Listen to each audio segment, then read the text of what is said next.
In the summer of 1959, Harold and Evelyn Lark drove out of Willow Creek and never came back.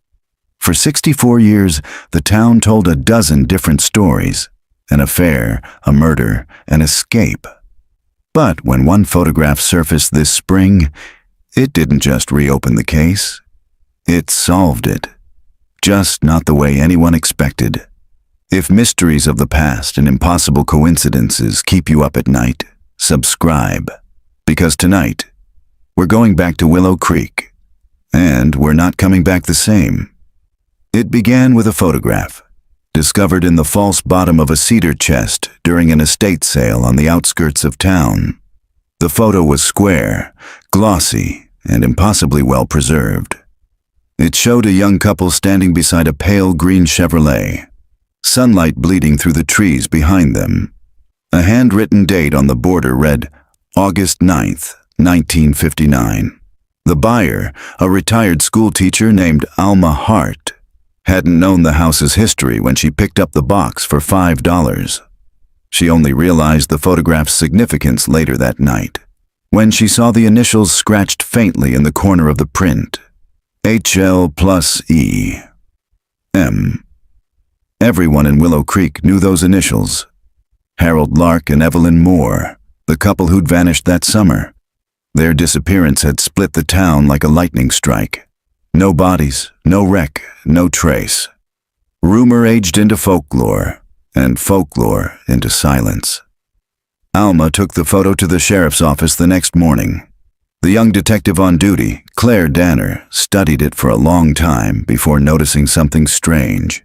In the chrome reflection of the car's fender, a third figure appeared. Faint, distorted, watching. By nightfall, the photograph was locked in evidence, and the case that everyone thought was buried had begun to breathe again.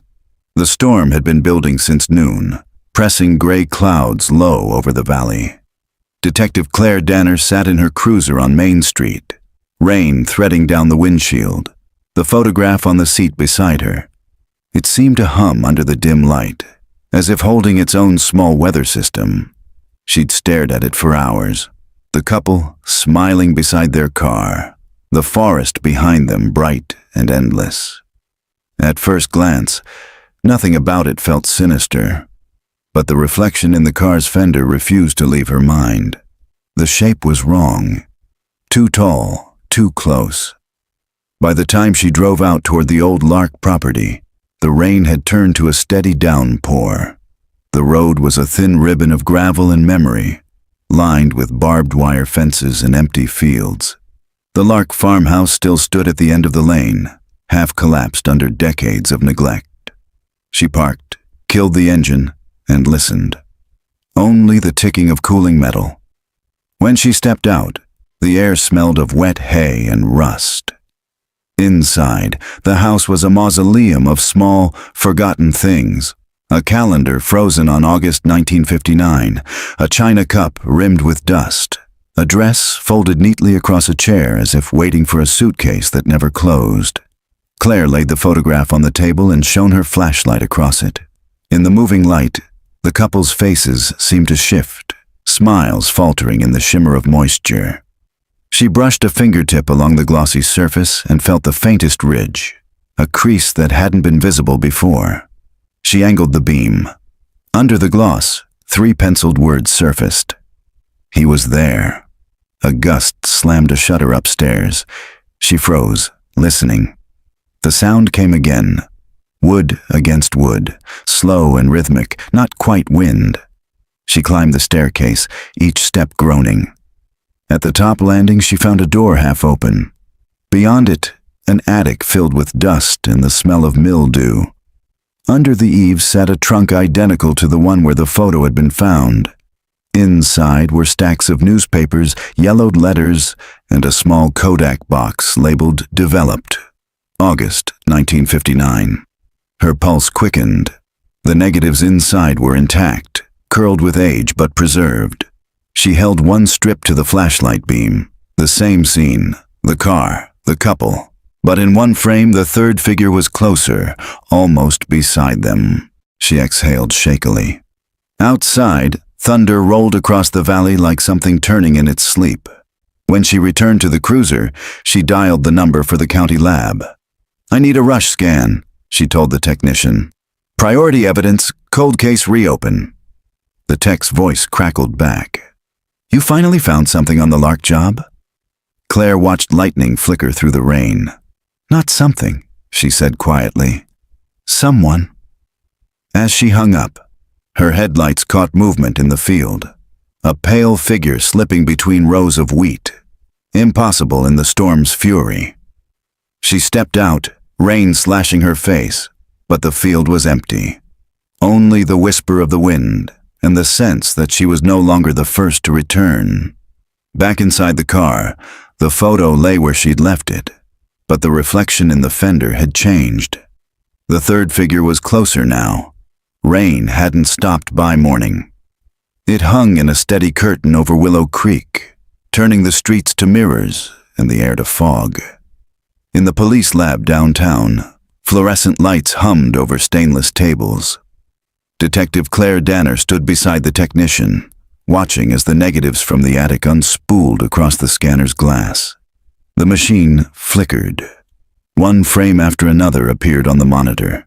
Harold and Evelyn Lark, young and bright, standing beside their Chevrolet. In the distance, a wall of trees shimmered in the summer haze. Nothing unusual.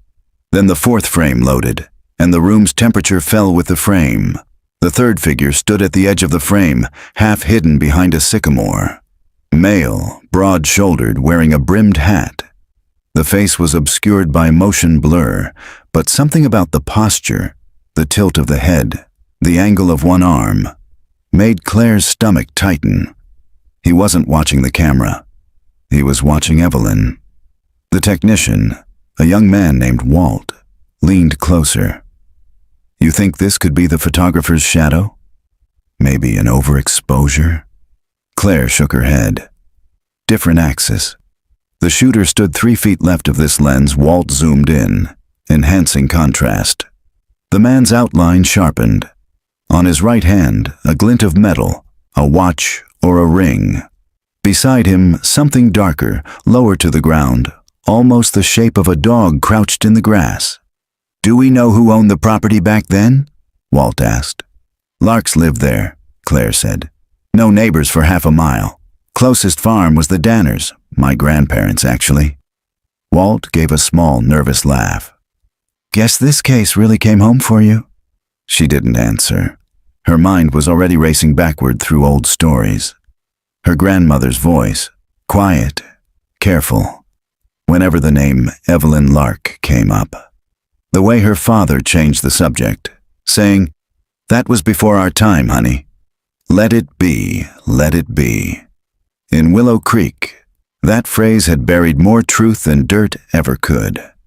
She took the printed scans and left the lab, just as the rain eased to a thin mist. Outside, morning fog clung low to the fields.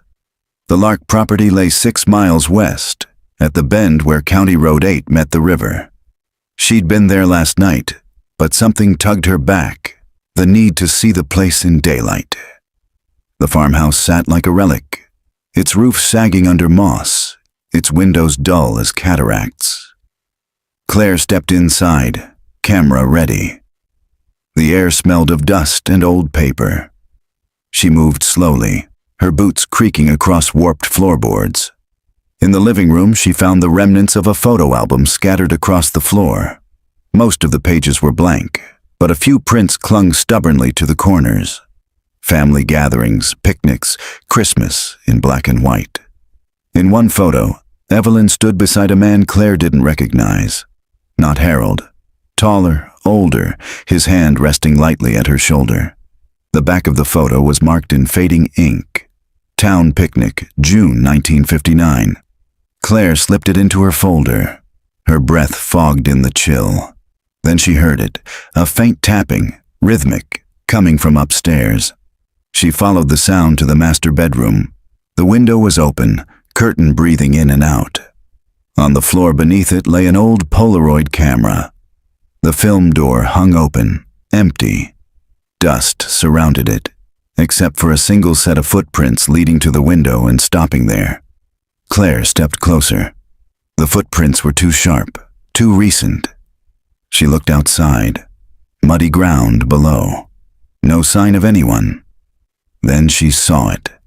Wedged in the window frame, half hidden by rot. Another photograph.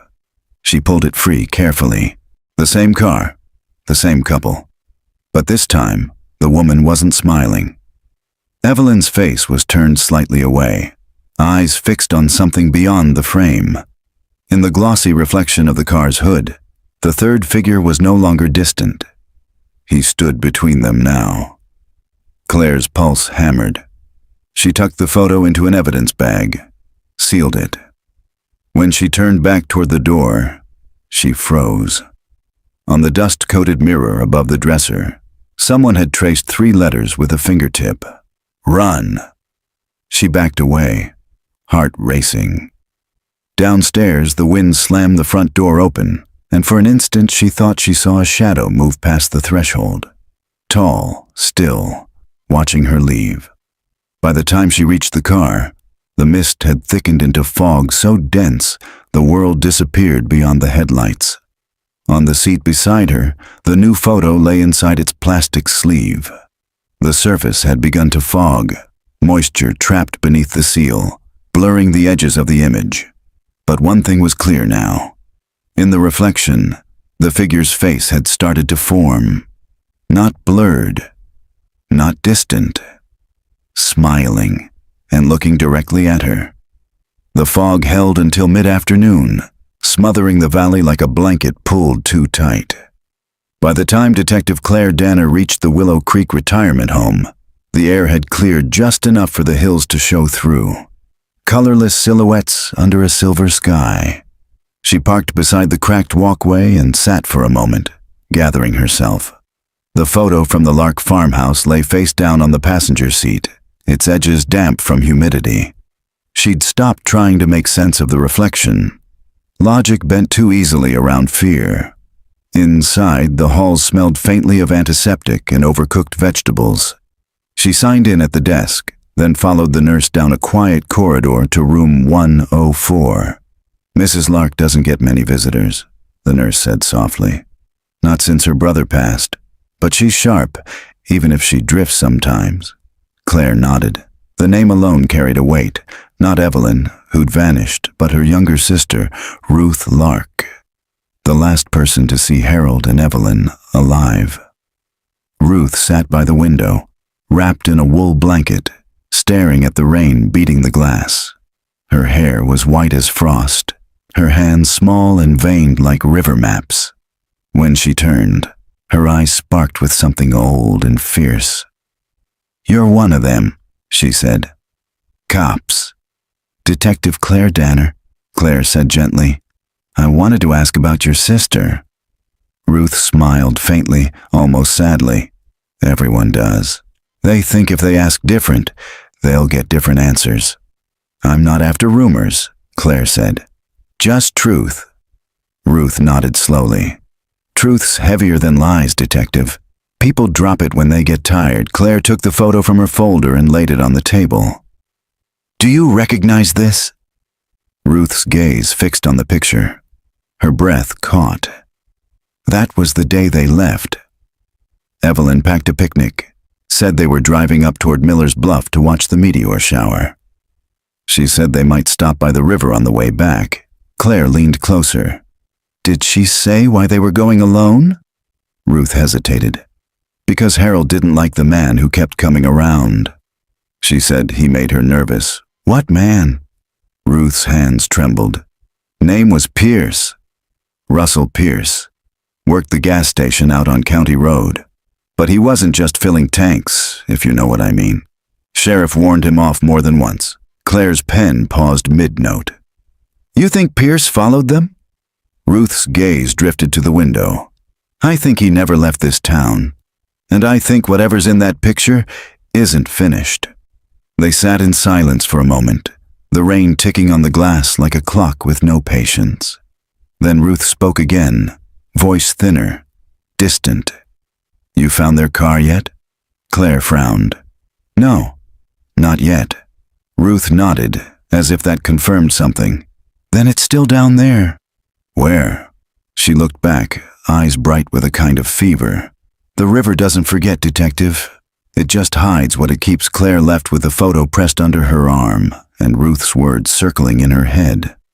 By dusk, the sky had gone pale gold over the ridge, and the wind smelled of damp earth. She drove toward County Road 7, the old route to the river. The asphalt ended where a dirt path began, winding through willows and cattails. Halfway down, she saw it. A wooden sign split by rot. Miller's Bluff Road. Her headlights swept across the bank where the creek widened into a slow black pool. She parked, stepped out, and felt mud give under her boots. The water was still, thick with fallen leaves. A broken fence post jutted near the edge, and tangled in the wire hung something metallic, a fragment of chrome trim, curved like part of a bumper. Claire crouched, brushing away mud until letters emerged. Chevrolet. She looked down the embankment. In the fading light, she could just make out a faint contour beneath the surface. The outline of a roof, a windshield, the ghost of a car sleeping in silt. Her pulse climbed. She grabbed her radio. "Dispatch, this is Danner. I need a dive team at Miller's Bluff, possible submerged vehicle 1950s model." The radio hissed back with static, then silence. She tried again. Nothing. The air had gone utterly still. Claire stepped back toward the car.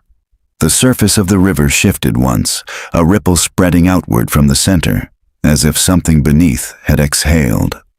In that fleeting moment, the rain began again. Cold, thin needles against her face. She looked once more at the water, and for an instant she could have sworn she saw two faces reflected there. Harold and Evelyn, pale and weightless, watching from below. Then the ripple broke, and they were gone. When she reached her cruiser, the photo had slipped from the folder and landed face up on the passenger seat. Moisture had blurred the ink at the edge, but one word was clear now, new, sharp, and wet. Below. By dawn, the fog had rolled back over the valley, swallowing Miller's Bluff in a pale hush. Detective Claire Danner stood on the riverbank, coffee cooling in her hand, watching divers from the county search team assemble their gear. The water was dark and slow, the kind of silence that carried weight. Deputy Holt, tall and square-shouldered, joined her. "Hard to believe that thing's been down there 60 years, he said. Claire nodded, eyes on the current. If it's really the Lark's car, it's the oldest open file we've got. The lead diver, a woman named Kelly, slipped her mask into place and gave a thumbs up. Moments later, she vanished beneath the surface. The others followed, bubbles rising in clusters that broke the stillness like clock ticks. The radio on Claire's belt crackled faintly. "Visibility 2 feet. Kelly's voice came through, warped by static. "We've got metal, large structure, looks like a vehicle roof." Claire moved closer to the edge. The smell of the river was metallic, sour with silt. "Confirmed Chevrolet emblem," Kelly said. "Green paint, matched to 1958 Bel Air." Claire's chest tightened. Harold Lark's car had been a pale green Chevrolet. "Can you access the interior?" she asked. A pause. Then Kelly again. Voice lower. "Driver's side window's gone. I'm going in." The seconds dragged. Then, "God, there's someone here." Holt leaned toward the radio. "Say again?" "Remains," Kelly said. "2 of them, front seat. Still belted in." Claire exhaled slowly. The world seemed to narrow until all she heard was the slow roll of the water and her own heartbeat. They worked for hours to raise the vehicle. By noon, the green Chevrolet broke the surface in a torrent of mud and bubbles. Its roof had collapsed inward, windshield shattered. Moss and weeds clung to the fenders like ivy. As the crane lifted it onto the bank, something slid free of the passenger door, a leather satchel swollen with water. Claire caught it before it hit the mud. The clasp had rusted, but she pried it open with her pocket knife. Inside were the remnants of a wallet, a lipstick tube, and a small envelope sealed in wax. The paper had darkened to the color of tea, but the ink was still legible. She peeled it open carefully. Inside, a photograph. Not the one she'd seen before. This one showed Evelyn alone, sitting on a porch step, eyes red-rimmed, hands folded tightly in her lap. Behind her, Harold stood in the doorway, half-shadowed, looking down at her as though deciding something. On the back of the photo, in the same faint pencil as before, "Not an accident." Claire felt the air leave her lungs. She looked at Holt. "We'll need the coroner here." "And a secure evidence locker for this?" He nodded, signaling the team. While they worked, she walked a few yards upriver to clear her head. The rain had stopped, but drops still fell from the trees like the aftermath of tears.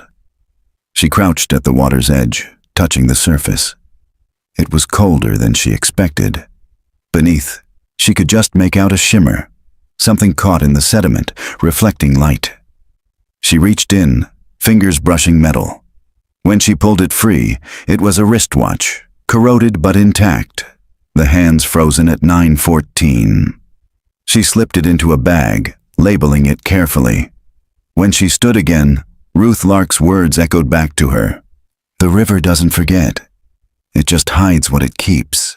Hours later, the remains were transferred to the county morgue. The forensic pathologist, Dr. Nandor, was waiting when Claire arrived. He gestured to the table where two shrouded forms lay under white sheets. "We've got identification," he said quietly. "Dental records match Harold and Evelyn Lark." Claire swallowed. "Cause of death?" "Complicated," he said. "Both show blunt force trauma, but not consistent with a crash. No fractures from impact. It's as if the car went into the river already at rest." "Meaning?" He met her eyes. "They were dead before they drowned." The words hung there, heavy as water. Claire opened the envelope again and looked at the photograph of Evelyn on the porch. Her hands in the picture were clasped tightly around something small, a shape that could have been a note or a folded photograph of her own. "Can we enhance this?" she asked. Dr. Nandor nodded. "I'll have the lab scan it tonight." Outside, the sky was bruised purple over the hills. Claire leaned against her cruiser, watching the floodlights shimmer on the river. In her pocket, the wristwatch ticked once. Just once, though the hands never moved. And for a fleeting instant, she thought she saw movement near the waterline. A figure standing ankle-deep in the current, head bowed, as if listening to something beneath the surface. When she blinked, it was gone. The storm broke overnight. By morning, the sky hung heavy with mist, and the air smelled of river mud and gasoline. Detective Claire Danner parked outside the sheriff's office, the Lark case file under her arm. The photograph, the watch, the negatives. Everything had been sealed and logged. But the feeling that the story wasn't over had lodged somewhere behind her ribs, a quiet pressure she couldn't shake. Inside, the station hummed with low conversation. Sheriff Marcus Lane sat behind his desk, the same worn oak his predecessor had used when the Larks vanished.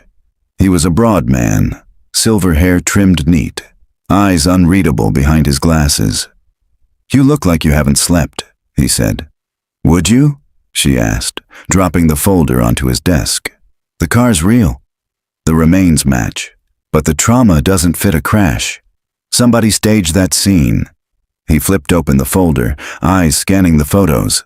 "You're saying it was murder?" "I'm saying someone wanted it to look like an accident." He leaned back, tapping a pen against his chin. "We've had 60 years of ghost stories about this, Danner. You sure you want to chase one more?" Claire met his gaze. Somebody wanted those bodies found now. They could have stayed hidden forever, but something changed. The sheriff sighed. "We can reopen officially, but tread careful. Most of the people who knew the Larks are gone or close to it." "Ruth Lark's still alive," she said, "and she gave me a name, Russell Pierce." He frowned. Pierce ran the gas station off County Road 9, left town in 62, after the sheriff questioned him about some thefts. Never came back. Any record of where he went? None that I've found. He closed the file. You think he's still alive? I think his shadow is, she said quietly. That afternoon, Claire drove out to the remains of Pierce's station. The building stood half collapsed, the old Gulf sign rusted to a ghost of orange. Vines had swallowed the pumps. She walked the perimeter, noting the footprints of deer in the mud and the faint smell of oil that lingered after decades. Inside, the air was thick with dust. A single wooden chair sat upright in the center of the floor, as if waiting for someone to return. Behind the counter, she found a cracked ledger filled with dates and names, regular customers from 1959.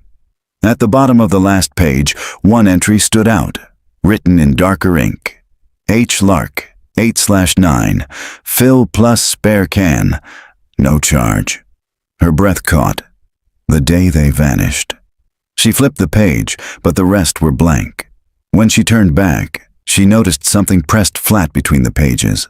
A newspaper clipping, yellowed and brittle. The headline read, "Gas station attendant questioned in missing couple case." A photograph of Pierce accompanied it. He was tall, lean, with sharp features and a gaze that felt direct even through time. She studied the image. Something about his posture echoed the figure in the reflection.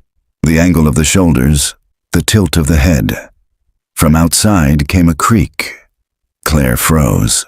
A silhouette moved past the window, slow, deliberate. She drew her flashlight and stepped toward the doorway, the beam cutting through the dim interior. Nothing. Only the hum of insects and the whisper of the wind through the grass. She turned back, intending to photograph the ledger, but the chair had shifted, just slightly, angled toward her. Her pulse quickened. She took the picture anyway, hands trembling, and left. That evening, back at her apartment, she spread the photographs across her table, the one of Evelyn on the porch, the new scans of Pierce, the original image of the car. Side by side, they seemed to form a sequence, a story told without words. Evelyn's fear, Pierce's distance, the reflections' approach. She poured a drink and stared at them until the shadows blurred. Around midnight, her phone rang. It was Walt from the lab. "Detective, you're going to want to see this," he said. "We enhanced the porch photo." The object in Evelyn's hands. It's another photo. Zoomed in, you can just make out the image. Looks like Pierce standing by the gas pump, smiling. And get this, the same reflections in his car's fender, too. Claire's stomach turned cold. The same shape. Exact. Frame for frame. Like someone reprinted the same ghost. She didn't answer for a moment. Outside, thunder rumbled far off over the hills. "Walt," she said quietly, "lock the negatives up tight. Nobody touches them till I get there. Already done." When she hung up, the power flickered once, twice, then went out. The apartment sank into darkness. Claire stood by the window, heart beating loud in her ears. In the faint reflection of the glass, her own face stared back, pale, tired. And just behind her shoulder, for a breath of a second, another shape leaned close enough to smile. By morning, the lights were back on across Willow Creek, but Detective Claire Danner felt as if the town itself had dimmed. Every face she passed in the diner seemed older, hollowed by the kind of fatigue that comes from too many stories left untold. She nursed a coffee that had gone cold while rain pressed against the window. When she finally reached the police lab, Walt was waiting with a small envelope. His eyes were ringed with exhaustion. "You remember the negatives from the attic?" he said. "There was a roll we hadn't processed. Different stock. 8mm film. Looks like home movie stuff." Claire followed him into the viewing room. The projector rattled to life, spilling light across the wall. The first seconds were harmless. Children at a picnic, the larks laughing, a radio playing somewhere off-screen. Then the camera shifted, turning toward the car. Evelyn sat on the hood, hair lit gold by the sun. Harold stood beside her, joking, waving for the camera. And then, as the film stuttered through its next frames, the same dark figure appeared at the edge of the trees. The lens lingered as if whoever filmed had meant to include him. He raised one hand, almost a greeting, almost a warning. The film jumped, burned, and the screen went white. Walt stopped the reel. "That's it," he said quietly. "But there's something else. The box this film was in. It had a label. Property of R. Pierce." Claire felt a hollow open in her chest. Pierce filmed them. "Looks that way." She stared at the frozen frame on the wall. The figure's posture was unmistakable now. Same angle, same lean. But something about the moment before the film burned, Evelyn's glance toward the lens, looked like fear. "I'll take the box," she said. Outside, the afternoon had turned gray again. Claire drove out of town toward the old cemetery. Pierce's parents were buried there, and she wanted to see the ground herself. The gate hung open, iron hinges squealing. She found their headstones near the back, leaning toward each other like old conspirators. The grave beside them was blank, but freshly disturbed. New earth, no marker. She crouched, brushing away wet soil. Beneath it lay a small tin container. Inside, a roll of undeveloped film wrapped in wax paper. She held it to the light. Faint outlines of images glimmered within. Her phone buzzed. Sheriff Lane's voice came through rough with static. "Danner, where the hell are you? Ruth Lark just passed away at the nursing home. Heart failure. Nurse said she'd been asking for you all night." Claire closed her eyes. The rain thickened, beating against her jacket. "Did she leave anything?" she asked. "An envelope, addressed to you. We'll keep it sealed till you're back." She drove fast, the road slick and narrow. The envelope was waiting on the sheriff's desk when she arrived. Heavy paper, her name written in a frail, shaking hand. Inside, a short note and a photograph. The note read, "He told her he'd keep them safe." I think she believed him. The photograph showed the Lark porch again, but in this version, the third figure was standing openly on the step beside Evelyn. Pierce's face was clear now, his hand resting lightly on her shoulder. Claire turned the photo over. On the back, in fading pencil, she said yes. Her throat tightened. The case that had looked like a double murder now curved toward something stranger, a triangle of fear, promise, and possession. That night she returned to her apartment and unrolled the newly found film. Against the lamp's glow, one frame caught the light. Evelyn sitting at the edge of a riverbank, eyes lowered, the reflection of a man behind her bending toward the water. She could almost hear it, the faint click of a camera shutter, the hush before someone disappears. She packed the film into an evidence pouch and set it on the table beside her coffee. The apartment was silent except for the slow dripping of rain from the eaves. When she turned off the lamp, the window glass filled with the streetlight's reflection. Her own face again, pale and still. But this time, there was no shape behind her, only the suggestion of a shadow walking away down the hall. The next morning, sunlight pushed weakly through the fog, thin as a pulse. Detective Claire Danner sat in her cruiser at the edge of Willow Creek Cemetery, the reel of undeveloped film on the seat beside her. The town was beginning to feel less like a place, and more like a labyrinth of echoes, each discovery leading her further inward instead of out. She drove toward the county archives, the oldest building still standing downtown. Inside, the air smelled of paper and mildew. An archivist named Millie met her at the counter. "I'm looking for any record of a Russell Pierce after 1962, Claire said. Millie adjusted her glasses and began typing. "Let's see. There's a transfer notice, motor vehicle registration canceled that year, and... wait." She frowned at the screen. "A death certificate." Claire leaned forward. "Date. August 12th, 1959. The same week the Larks vanished. But that can't be right, Claire said. If he died after they disappeared, who filmed them that week? Millie turned the monitor slightly. Says here, body recovered from Willow Creek River, presumed suicide, signed by Sheriff Elmer Danner, her grandfather. Claire felt the world tilt. Where was the body buried? Potter's Field, Millie said softly. Unmarked grave. Outside, the day had brightened, but Claire barely noticed. Her grandfather's name on that report meant more than an old signature. It meant complicity, or at least silence. She drove straight to her father's house on the outskirts of town. He was in the yard, repairing a fence, older now but still steady, his movements slow and careful. When he saw her car, he wiped his hands on a rag and sighed. "You're digging up ghosts," he said. "Then tell me why they were buried," she replied. She handed him the file with Pierce's certificate.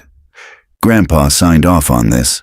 Said Pierce drowned 3 days before the Larks vanished. Her father studied the paper, then looked up at her. He wasn't wrong. They found a man in the river. Face gone, pockets empty. Pierce's wallet washed downstream 2 days later. Everyone decided it was him. No one wanted to look closer, because it was easier, because it was over. She shook her head. No, it wasn't. That car was never found. Until now he hesitated, eyes clouding. Your grandfather used to say the river changes things, that what goes in doesn't come out the same. That's not an answer. He turned back to the fence. Some things you don't answer. You just outlive them. Claire left without another word. The wind had picked up, rattling the bare branches overhead. On the drive back, she passed the old Lark farmhouse. For a moment she thought she saw a figure standing in the doorway. A woman, hair moving softly in the wind. When she stopped the car, the doorway was empty. At the station, Walt was waiting, pale and tense. "We developed the film you found," he said. "You should see this." He led her into the lab and switched on the monitor.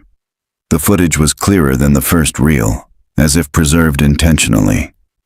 It opened on the same riverbank, Harold's car gleaming in sunlight. Evelyn stood near the water, holding something behind her back. Pierce's voice, calm, almost tender, came from behind the camera. "You said you wanted proof," he murmured, "that I'd keep you safe. So smile for me." Evie Evelyn turned, her expression unreadable. "He'll find us," she said. "No, he's gone." The camera trembled slightly. Then Evelyn lifted the object she'd been hiding. A pistol, small and nickel-plated. Pierce's voice shifted. "Don't." The frame lurched, the picture fractured into blur and light. When it steadied again, the car door was open, and the lens pointed toward the ground. The last clear image was Evelyn's reflection in the river. Eyes wide, mouth half open, as if realizing too late what she'd done. Then the reel ended. Walt stopped the projector, voice quiet. If Pierce died before they vanished, someone else filmed that. Someone who wanted it kept. Claire stared at the frozen image on the wall. Her pulse felt slow, heavy. Or someone who wanted it finished. Outside the lab window, twilight had deepened. Across the parking lot, the river glimmered faintly through the trees. For the first time, Claire felt it. The pull of it, like gravity. The same current that had kept the car hidden. The same that had taken Pierce. And maybe everyone who'd tried to look too long. She packed up the reel and left the station. By the time she reached the bridge over Willow Creek, night had swallowed the valley. She stopped halfway across, leaning on the rail. The water moved below, calm and black. Her reflection shivered there, joined by another beside it. A man's face, older, blurred by the ripples. For a long moment, neither moved. Then the current carried him away. The next morning broke thin and silver, the kind of light that made everything look like a photograph left too long in the sun. Detective Claire Danner sat in her office surrounded by stacks of evidence bags. the Lark case spread across her desk like a map she was learning by heart. The film reel from the previous night was still running through her mind. Evelyn's reflection, the pistol, the half-formed sound of a man's voice. Claire replayed it again and again until the edges of each frame blurred into a dream. A soft knock at the door startled her. Walt stepped in, holding a sealed envelope. "Came through interoffice mail this morning," he said. "No return address." Claire took it. The handwriting was old-fashioned, the kind that looped like careful stitching. She tore the flap open. Inside was a single sheet of yellowed paper, folded twice. The ink had bled at the edges, but the words were still legible. "If you found the film, you'll know the truth wasn't mine to keep. The river doesn't lie. Check the post ledgers from August 1959. You'll find what I couldn't bury." E.D., Evelyn Danner, her grandmother. Claire felt the breath leave her chest. She knew the name by family stories, whispered ones that skipped from truth to myth. Her grandmother had been a friend of the Larks, according to her father, a friend who stopped visiting church after that summer and never spoke of the couple again. She looked up at Walt. "I need access to postal records from 1959. He raised an eyebrow. "Those aren't digitized. You'll have to go to the depot archives. That place hasn't been opened in years. Then we open it." The depot stood on the edge of town, a long wooden structure with boarded windows and ivy crawling up its walls. The smell of damp paper met them the moment they forced the door. Dust floated in shafts of light that cut through the gaps in the boards. Inside, rows of pigeonholes still held brittle envelopes, their corners curled and labels faded. Walt coughed as he brushed off a counter. "Where do we even start?" Claire scanned the ledgers on the desk. One bore the date she was looking for, August 1959. Her gloved fingers turned each page carefully until she reached the middle of the month. There it was. Parcel received, H. Lark, sender unknown. Next to it, a scribbled note. "Hold for pickup," Pierce notified. She stared at the line until it blurred. A package meant for the Larks. Pierce knew Walt leaned over her shoulder. Think it was that film reel? Or something worse? She followed the column to the bottom, where a clerk had added a final entry days later. Unclaimed. Sent to sheriff's office. Sealed. Her heartbeat quickened. The sheriff at that time was her grandfather. They searched the remaining boxes in silence. Near the back, in a drawer warped by water damage, she found a parcel wrapped in wax paper. The label barely intact, but legible enough. Sheriff's evidence. Hold, Danner. Inside lay a stack of small photographs bound with twine. The first showed the Lark farmhouse, sunlit and serene. The next, Evelyn and Harold seated at a table, smiling faintly toward the lens. The third, Pierce standing behind them, his hand resting on Harold's shoulder. But the fourth photo was different. The same table, the same angle, but Harold was gone. Only Evelyn and Pierce remained, her face turned away, his expression hard to read. And the fifth, Claire swallowed hard. The fifth showed a man lying on the riverbank, his face obscured by a shadow, the waterline crawling up his shoes. Behind him, someone stood with a camera raised. She flipped it over. On the back, in her grandfather's handwriting, "Do not release." For a moment, she couldn't breathe. Walt's voice came faintly from behind her. "Claire, there's something else in here." He handed her a second envelope. Inside was a short letter on sheriff's stationery, dated August 20th, 1959. To State Records Division, regarding the Lark disappearance. Cease inquiries pending confirmation of vehicle recovery. No foul play suspected. Local evidence sealed per request of Mrs. Danner, her grandmother again. Claire lowered the letter slowly. The room seemed to tilt around her. "They covered it," she said. "She helped him bury it." Walt hesitated. "Maybe she was protecting you." "From what?" He didn't answer. They left the depot as dusk began to thicken across the fields. On the drive back, Claire couldn't shake the image of that last photograph. The hand holding the camera, the body half swallowed by water. Back in her apartment, she spread the prints under the lamplight. For the first time, she noticed something strange. In each photo, no matter how different the setting, the same faint pattern glowed in the reflections.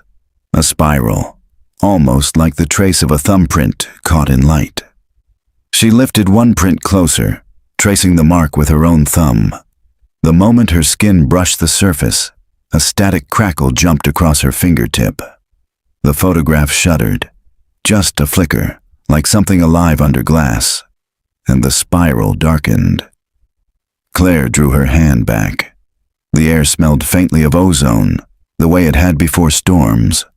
She turned off the lamp.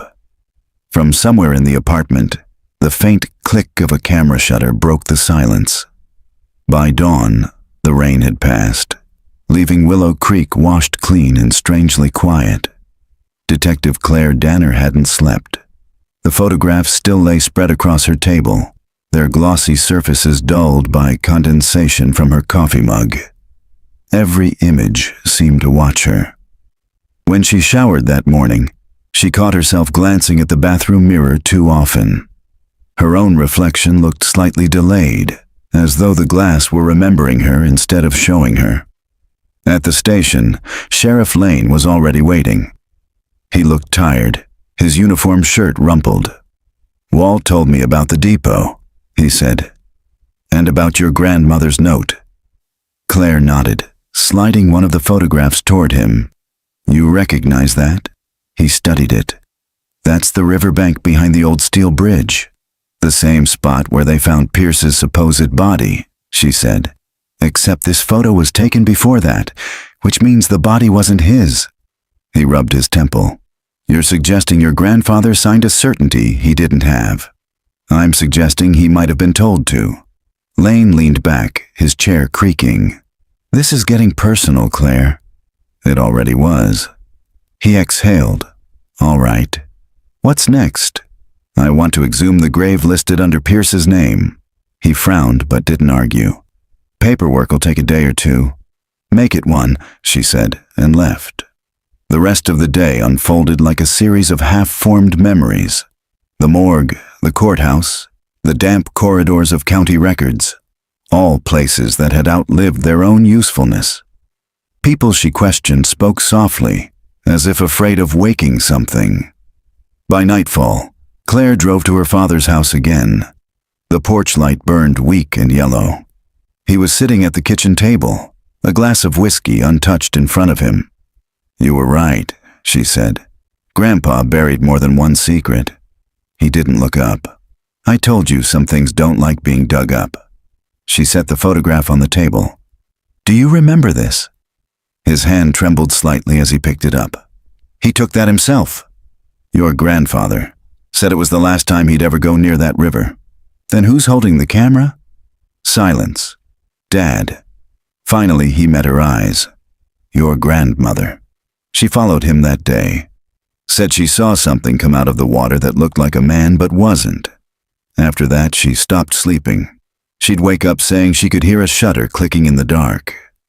Claire felt a chill crawl down her spine. "You believe her?" He gave a helpless shrug. "I don't know what I believe anymore." Outside, the wind began to rise, scattering dry leaves across the porch. Claire stood. "They're exhuming the body tomorrow." Her father nodded slowly. "Then maybe you'll get your answer. Just be sure you want it." That night, she couldn't stay at the apartment. The silence there felt too aware.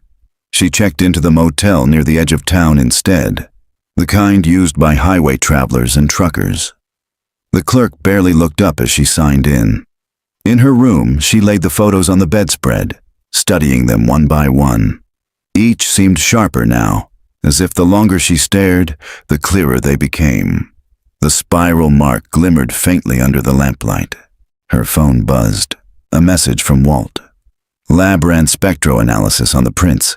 The pigment isn't photochemical. It's organic, like skin cells." She stared at the text, pulse rising. The air conditioner clicked off. The room sank into a stillness that hummed just under hearing. She turned toward the mirror above the dresser. Her reflection waited, perfectly still, but behind her shoulder, a pale outline moved. Claire spun, gun drawn. Nothing. Only the empty room, the slow tick of the wall clock. She faced the mirror again. This time the reflection lagged, half a heartbeat slow. When she lifted her hand, her reflection followed late, fingers trembling. Then, behind the mirrored surface, something darker bloomed. The faint silhouette of a man's face, eyes open, expression calm. Claire stepped closer, breath shallow. "Who are you?" No answer, only a low hum, the sound of film running through a projector. Her phone buzzed again, breaking the moment. It was the sheriff. "We've got a problem," he said. "The grave marker's gone. Someone beat us to it." She glanced back at the mirror. The face had vanished, leaving only her reflection, pale and shaking. "I'm on my way," she said. When she reached the cemetery, rain had started again, soft and steady. The ground around Pierce's grave was torn open, the coffin lid pried back. Inside lay only dirt and a crumpled photograph. She picked it up carefully. It showed the motel room, hers, taken from the hallway window. In the reflection of the mirror, her own figure stood watching herself. On the back, written in thin, wavering ink, "See what the camera sees." The rain washed the ink into a blur. The storm rolled in by mid-morning, a gray sheet of water sweeping across the valley. Detective Claire Danner stood at the edge of the cemetery while deputies secured the site.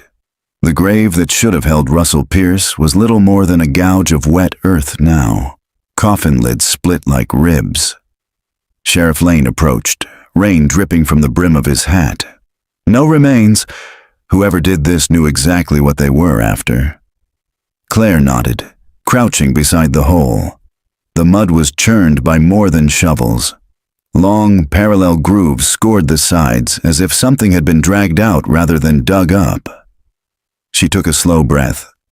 Checked the perimeter. Tire tracks, footprints, anything. The deputies fanned out through the rain. She stayed crouched, eyes tracing the edges of the grave. A faint glint caught her attention. Metal, half buried. She brushed away soil until her glove struck something solid. It was an old key, ornate and rusted, the tag still attached, stamped into the brass. Room 9, Willow Motor Lodge, her motel room. A drop of cold ran down her spine. By noon, she was standing again outside the motor lodge, rain still falling in a steady whisper. The clerk looked up from a small television as she entered. "Something wrong with your room?" he asked. "How many keys to room 9 exist?" He frowned. "2. Yours and the master. I need both." He hesitated but handed over a small ring of keys. "Everything okay, detective?" She didn't answer. She walked down the narrow corridor toward her door. The rain outside tapped against the windows like fingers. Inside, the room looked untouched.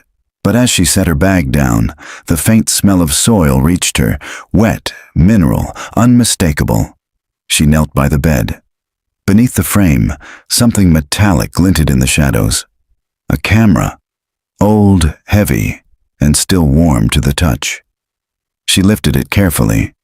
The film compartment was empty, but moisture clung to the inside of the lens, distorting her reflection in its glass. The phone rang. She jumped, heart hammering. It was Walt. His voice sounded strained. "Claire, I've been going through the chemical analysis on the photos again. That organic material, it's epidermal, human. Someone developed those prints in a bath mixed with tissue." She swallowed hard. "Whose? We can't tell. But it's old. Decades," the line hissed. The connection faltered. She heard a soft click, camera shutter, distant but distinct. "Walt?" Silence. She turned slowly toward the mirror above the dresser. For the first time, she noticed a faint seam along its edge. A panel. She slid her fingers beneath it and pulled. The mirror lifted easily, revealing a narrow recess in the wall. Inside sat another photograph, tucked in a glass envelope. She drew it out. The image showed her standing in that exact room, facing the mirror, holding the photograph she now held. Her breath caught. On the back, a new message, ink still wet enough to smear. The camera remembers. The lights flickered once, then steadied. Outside, thunder rolled like a slow drum. Claire sank into the chair beside the window, the photograph trembling in her hand. The rain blurred the parking lot into streaks of light. For a moment, she thought she saw someone standing just beyond the glass, tall, hat brim low, watching. She raised her gun, but the figure dissolved into rain. She exhaled, shaky, and called the sheriff. "Lane, it's me." The grave was empty, and whoever took the body left me a message. "They know where I am." "Get out of there," he said. "Now." She started to reply, but something behind her creaked. The bathroom door. She turned, gun raised. The door stood ajar, a sliver of darkness beyond. The smell of damp soil drifted out. Step by step, she crossed the room. Her reflection moved beside her in the mirror, slightly delayed, lips parted as if whispering something she couldn't hear. When she pushed the door open, she froze. On the tiled floor lay a set of muddy footprints. Bare, small, a woman's. They led to the shower curtain. She pulled it back. Empty. But the drain was clogged, not with hair or dirt, but with fragments of damp paper. She knelt, prying one free. A corner of a photograph, Evelyn's hand reaching toward the lens. The rest was gone. She flushed the drain, but the water refused to move. It swirled once, then stopped. The reflection of her own face breaking apart across its surface. Somewhere beyond the window, another camera clicked. The storm finally broke at dawn, leaving Willow Creek wrapped in a damp, uneasy quiet. Detective Claire Danner hadn't closed her eyes all night. She'd sat at the edge of the motel bed with the photograph still in her hand, the sound of that phantom shudder echoing in her mind. By morning, she'd made up her mind. She packed the camera, the key, and the photographs into an evidence case and drove straight to the station. The air outside still smelled of wet earth and iron. Sheriff Lane met her at the door. "You look like you've been through a war," he said. "Not done yet," she replied. In the lab, Walt was waiting, pale but steady. He held a small package wrapped in wax paper. "You're not going to believe this," he said. "Someone dropped this in our after-hours box. No name, no return address." He unwrapped it. Inside lay a roll of 35mm film, handwritten across the leader strip, 1959, last roll. Claire stared at it. Where did it come from? No clue, but it's the same type as the negatives from the Lark attic. I already ran a chemical test. Whatever's on this is fragile. You sure you want it developed? She hesitated only a moment. Do it. They worked in silence, the darkroom red light painting everything the color of blood. As the film unspooled into the developer, images began to bloom in faint gray. The farmhouse, the car, the river. Familiar scenes, ghosts made of silver. Then came one frame that stopped Claire's breath. Evelyn stood beside the Chevrolet, her hand raised in mid-motion, as though waving or warning. The next frame showed her closer to the camera, face drawn, eyes wide. The one after that was nearly black, the lens clouded, but a shape moved faintly in the shadows. A man's face, half lit, half erased. She whispered, "Pierce." Walt leaned closer. "There's more." He advanced the film. The final frame came into focus. A photograph of the river at night. Long exposure, water turned to glass. On the far bank, the reflection of a car's headlights glowed faintly. And in the center of the image, almost hidden in the dark water, was a second reflection. Someone standing there, holding a camera. Claire felt the hair rise on her arms. There's no way this could exist. That reflection is facing us, Walt swallowed. It's like it was taken from behind the lens. When the film was fully fixed and dried, she lifted the strip to the light. The emulsion shimmered faintly, like it was breathing. Walt said, "We can scan it, run enhancement." She shook her head. "No, I need to see it where it was taken." That evening she drove back to the river. The air was still, fog pooling low across the water. She parked at the edge of the bluff where the Lark's car had been raised and walked down to the bank. Every step made the ground softer until the mud sucked at her boots. The current moved lazily, carrying fragments of leaves. She took the film from her coat pocket, holding it against the fading light. The reflections of trees shimmered through the transparent frames.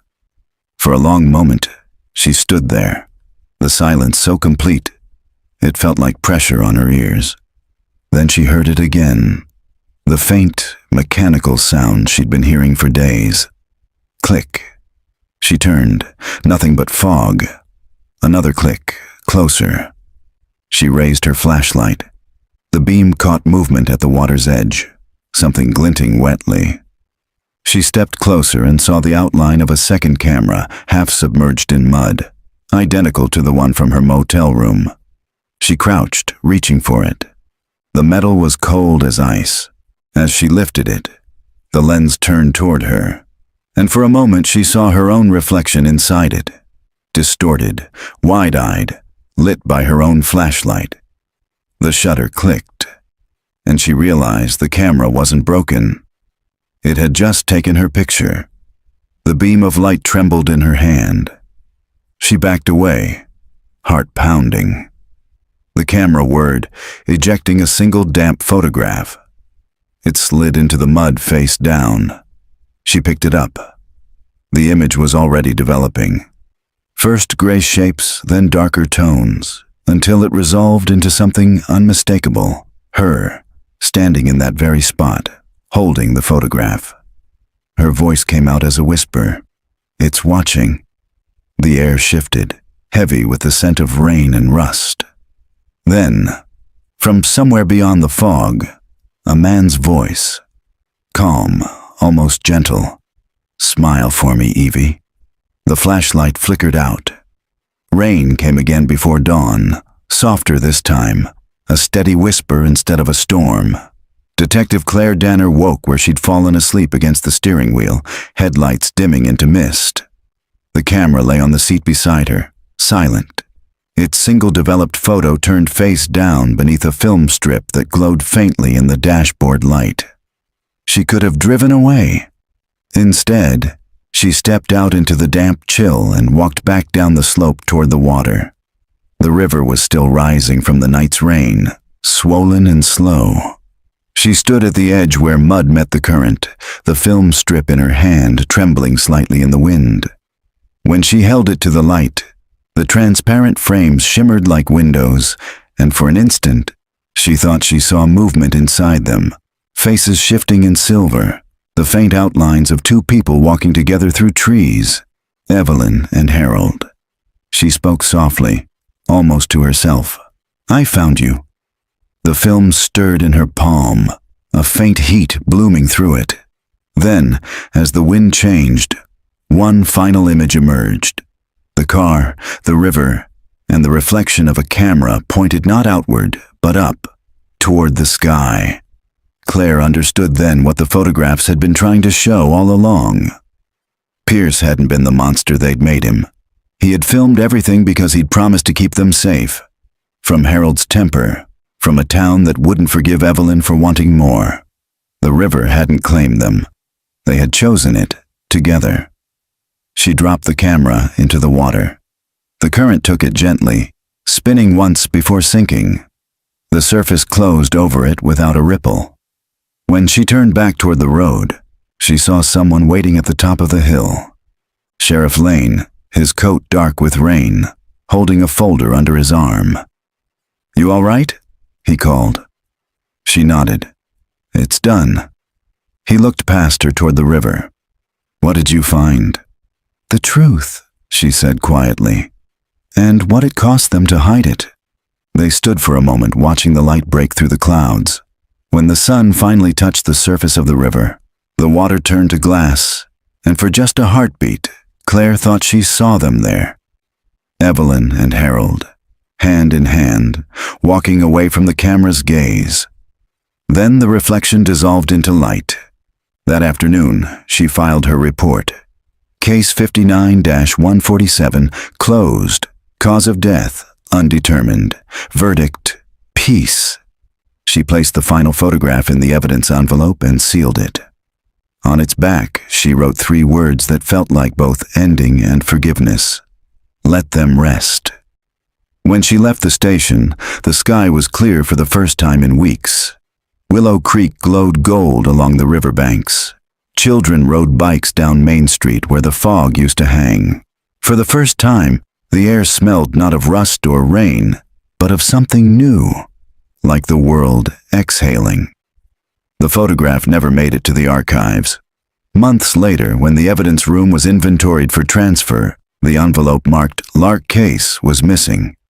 In its place lay a single snapshot, newly printed, glossy and untouched by age. It showed the river under sunlight, calm and endless. A woman standing at the edge with her back to the camera. Her hair moved gently in the wind. In the reflection across the water, 2 shapes walked away together through the trees. Beneath the image, someone had written in clean blue ink, "The camera remembers, but the river forgives."